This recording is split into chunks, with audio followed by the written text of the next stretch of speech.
Cioè non è una roba losca, questa è attività a favore dei veneti.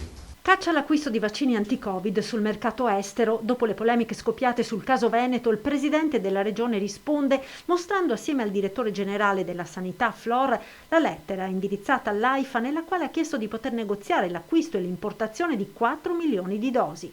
In questo momento noi siamo nella fase in cui abbiamo gli elementi per poter ricevere un contratto da sottoscrivere.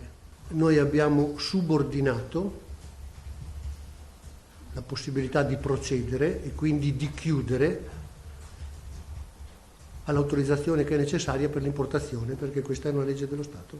Noi tiriamo dritti, prosegue Zaia, perché l'obiettivo è vaccinare i cittadini il prima possibile. E se c'è supporto legale e se c'è solidità nella contrattazione, non vorremmo capire se è possibile o no acquistarli. Se poi il governo o qualche ente nazionale o qualche invidioso che c'è in giro dice di no, lo scrive nero su bianco. E c'è un aspetto morale che io vorrei sottolineare, che è quello di dire che la strada va perseguita, si deve arrivare fino alla fine della trattativa, e se non si comprano è perché qualcuno non ce li vuole vendere o perché qualcuno ci vuole impedire di comprarli.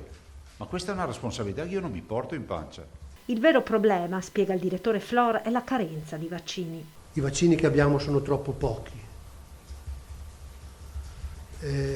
La nostra capacità di vaccinare è 10 volte superiore ai vaccini che abbiamo a disposizione. Con gli attuali approvvigionamenti, solo per vaccinare con la doppia dose i 360.000 veneti over 80 si arriva alla fine di aprile, e mentre il Veneto resta giallo per un'altra settimana, c'è una nuova fonte di preoccupazione che si chiama variante inglese. Ci sono varianti inglesi, su 182 tamponi analizzati abbiamo quasi un 20% di varianti inglesi presenti, ma vi porteremo i dati la prossima settimana.